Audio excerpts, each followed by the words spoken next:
again from Fired Up. I'm your host for the show, Bob Irwin, broadcasting from Rigel Studios here in Las Vegas, Nevada. This show is about guns, related politics, and self-defense issues. Fired Up is on our website, firedupwithbobirwin.com, and the American Guns and Glory Network. It's also separately on YouTube and numerous other media. A new show is posted every Thursday at around 5 p.m. Pacific Time.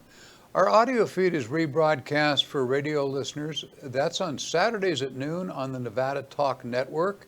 You can check out KELY1230.com for the station in your area.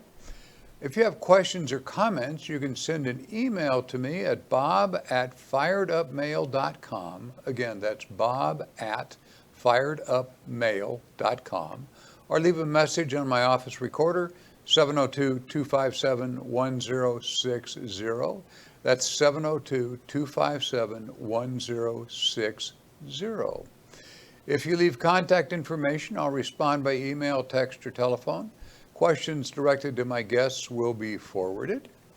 If you don't leave a message, I can't call you back. My telephone doesn't track numbers when you call in, so unless you leave it on the recording, I have no way to get you back. There are several hundred defensive uses of firearms every week in the United States, rarely truthfully or fully covered by any mainstream media.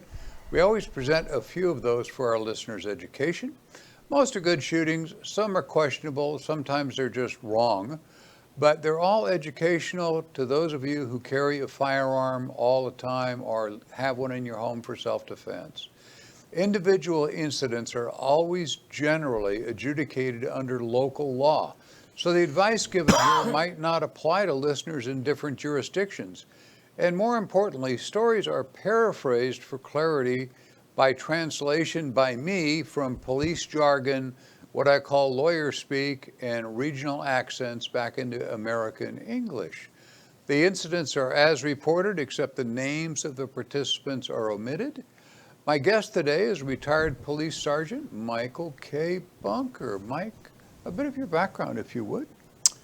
I was a police officer with a large police department for 40 years.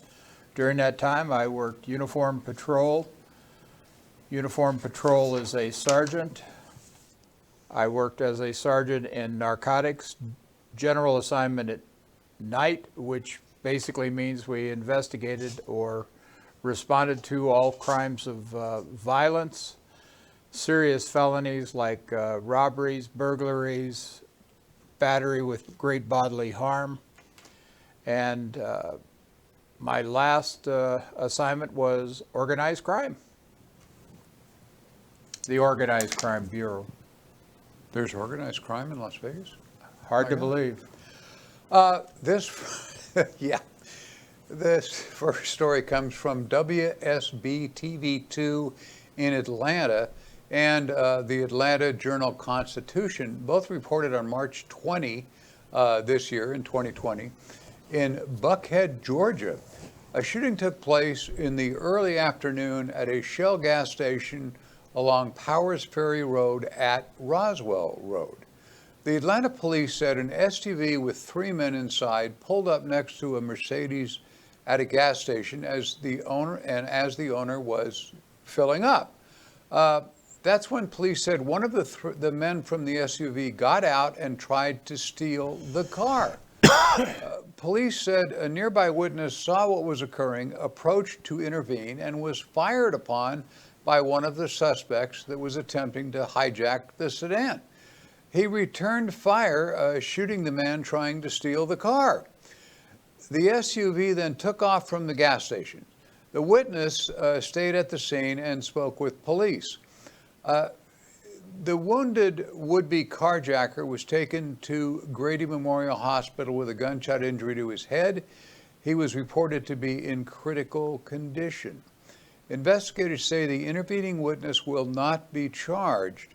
The charges have been filed against the perps as the investigation is ongoing. This is pretty good example of another armed citizen stopping what would be likely a murder in progress. While I always advise letting the professionals handle armed suspects, where there is no time available, sometimes a true hero just jumps right in. Comments on that, Mr. Bunker? It's a scary situation. It's good that it turned out as well as it did, but the gentleman who intervened could have been wounded also, but the prevention of harm to somebody else, to me, warrants interceding if you can do so. 3 against 1 armed citizen, those are pretty overwhelming odds, particularly when one of the suspects has shot at you. Are the others armed? If they are, 3 against 1 is really bad odds in a gunfight. That's why you practice, practice, practice. That's right. Usually the bad guys don't. Sometimes they do, but often if you are carrying and you carry the gun for work and you practice like everybody tells you to, you will be able to beat somebody in that toe-to-toe gunfight type of thing. We're going to pause for a moment for a brief word from some of our friends and associates. Don't go away. We'll be right back.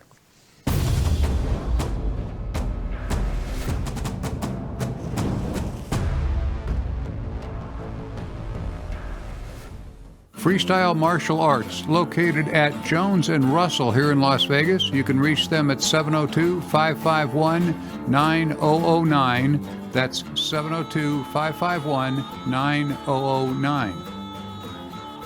CCS Gunsmithing. Chris Eifelt, the man who does all the NRA help, he's at 2216 South Rainbow Boulevard near Sahara. He can be reached at 702-365-1732. Once again, 702-365-1732. Jerry Creed, a trust attorney. If you have a firearms trust or need one, this is your guy. You can reach Jerry at 702-806-7777.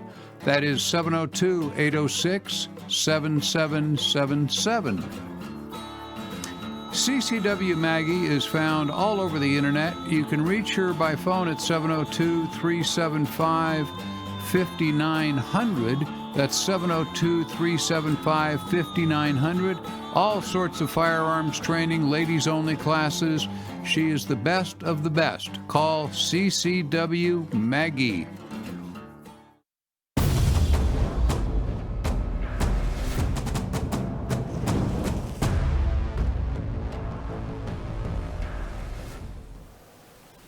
And we are back. This second story comes to us from Fox 6 News Reports. This was March 31st, 2020, just like 3 days ago. In Deltona, Florida, a 32-year-old intruder broke into a home just before 6 in the morning by shattering a front window. Officials with the Volusia County Sheriff's Office said this happened at a home in the 2600 block of Libby Court. The woman inside, a 42-year-old mother of several teenagers in the house, called 911 saying, "I don't want to shoot him, but I'm going to have to get out of my window, get out of my window." She's yelling at the perp, but it's all on the 911 recording, which is great. The sheriff there, Mike Chitwood, said during a press conference that the mother gave the intruder several verbal warnings to leave. When he didn't do that, she opened fire. When deputies arrived, the sheriff said they found the suspect in the house. He had quite an interesting story, Chitwood said. He told us that dinosaurs were chasing him and he thought he got some bad weed. That's a good explanation, I guess. The suspect was airlifted to Central Florida Regional Hospital in Sanford with injuries not believed to be life-threatening. He was shot in the forearm. The sheriff commented, "He's lucky she was a bad shot." I guess the only explanation to watch for is when you're buying weed, make sure it's good weed. Chitwood said they were seeking an enhanced penalty for committing a burglary during a national emergency. This is the first time I've seen that come up. About 90% of intruders flee when warned. An additional 5% or so do that when warned at gunpoint or shot at. The other share is, the other 5% are either mentally ill, inebriated, or psychopaths, one or the other. This is a guy who, I don't know, have you ever experienced a case where the... Well, you forgot stupid. There's a lot of stupid criminals around there. Yes, I've confronted a number of people that had incredible stories. One guy standing in the middle of a very busy street in Las Vegas said he was a big brown bear and a mean mother explorative. And what do you do with that? You know, I mean, you just don't know. In a confrontation, particularly in the residence, what do you do? If you aren't in fear of your life, you have totally misunderstood the situation. That is the place that you feel safest, you feel comfortable there, and for somebody to intrude upon that would, in my opinion, make even the bravest individual fearing for their life or the lives of others. It's a good shoot. We're going to break for just a moment here for some brief words from some of our friends and associates. We'll be right back.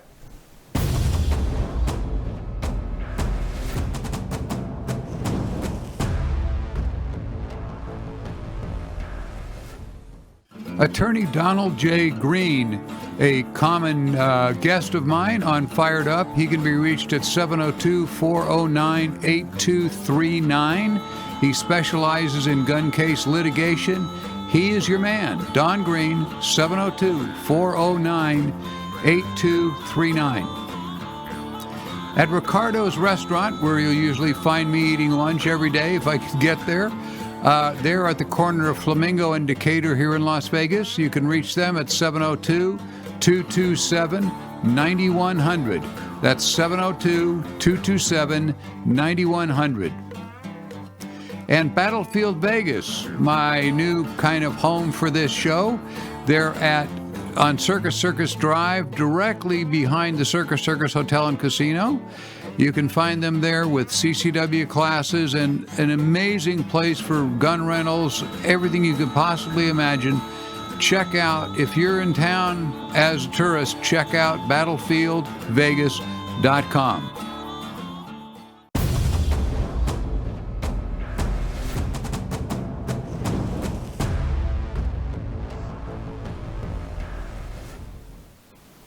And we're back.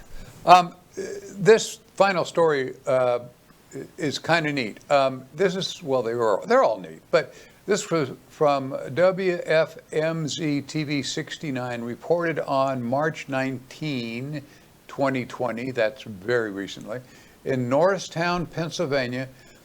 Back on February 16th, the Collegeville police were dispatched to a home in the first, I must have goofed that up, in the first 100 block of East 3rd Avenue.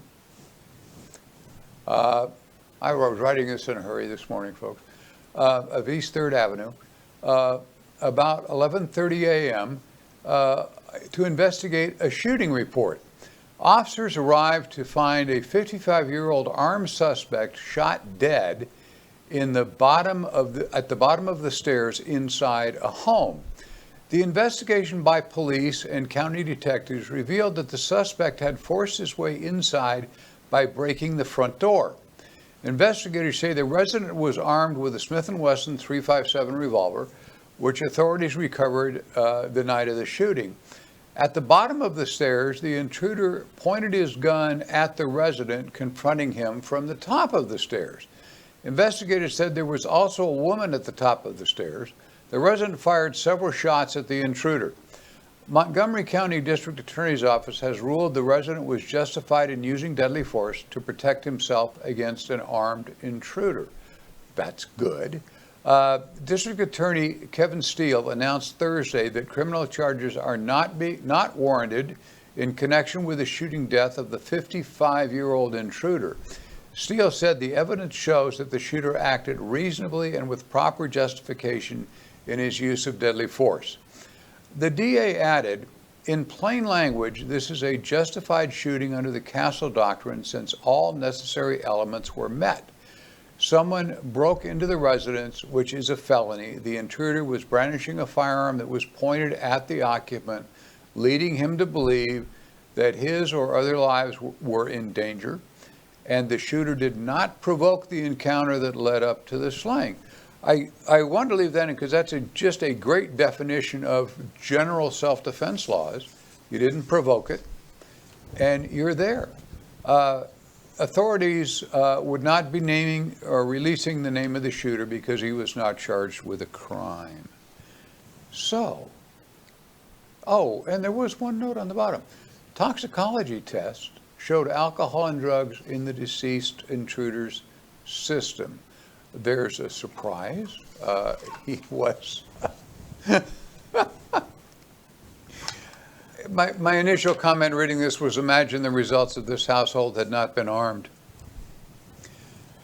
Only one clarification. You said 11:30 a.m. It was 11:30 p.m., which in a way puts a different light upon it. Somebody come into your house at 11:30 in the morning might be perceived as less of a threat. In this particular case, he was a threat if it would have been at any time. Yes.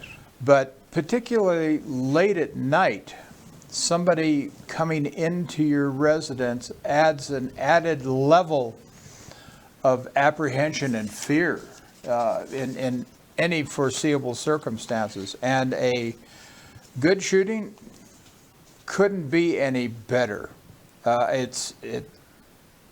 I do feel that the victim protected himself and others, but this is just the start of the things that are going to happen administratively. Not so much from the DA, but from civil rights.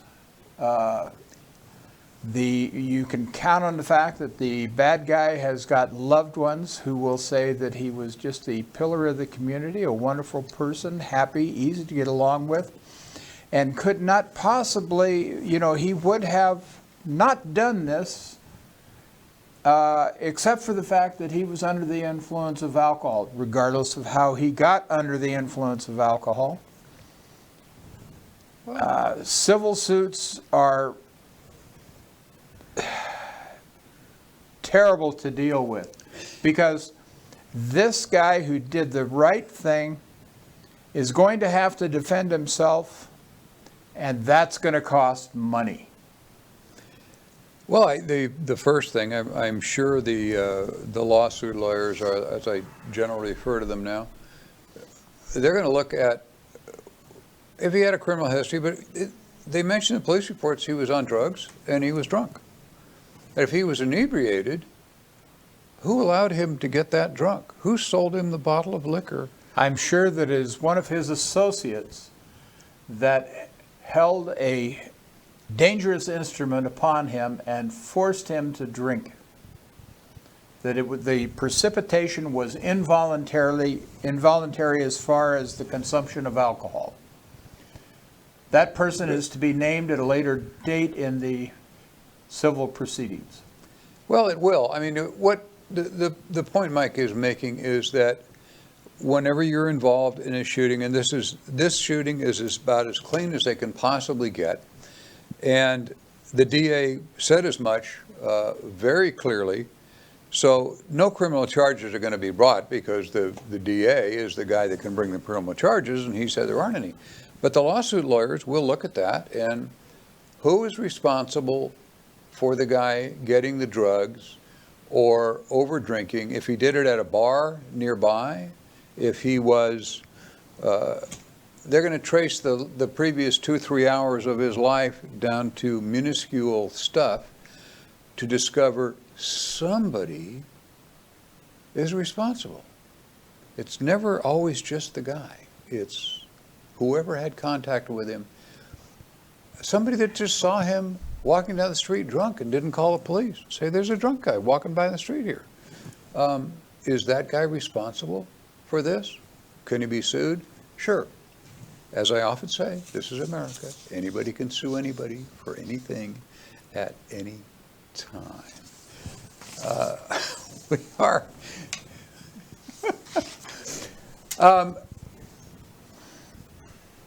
Be sure to look at firedupwithboburwin.com. It contains several dozen of our recent episodes. Please patronize our friends and supporters, the people that put their little notes on here that support us. I would be very grateful if you would support them back. We'll be back next Thursday on our website, Fired Up with Bob Irwin. It's on YouTube separately at the American Guns and Glory Network, numerous other websites, television, and radio stations. While watching any media, just click on the word subscribe on your phone or your computer or your laptop, and shows will be sent to you automatically at roughly 5 p.m. on Thursday, and you'll be there. Please forward these broadcasts to your friends. By the way, our logo merchandise, the hats and shirts and books that I used to sell on the air here, are available at Battlefield Vegas. That's located just behind Circus Circus on the Las Vegas Strip. Remember, the audio portion is rebroadcast on the Nevada Talk Network all across Nevada on Saturdays at noon. Check out all the stations they have at KELY1230.com. Thank you for supporting Fired Up, and please support our friends and associates. Have a good week.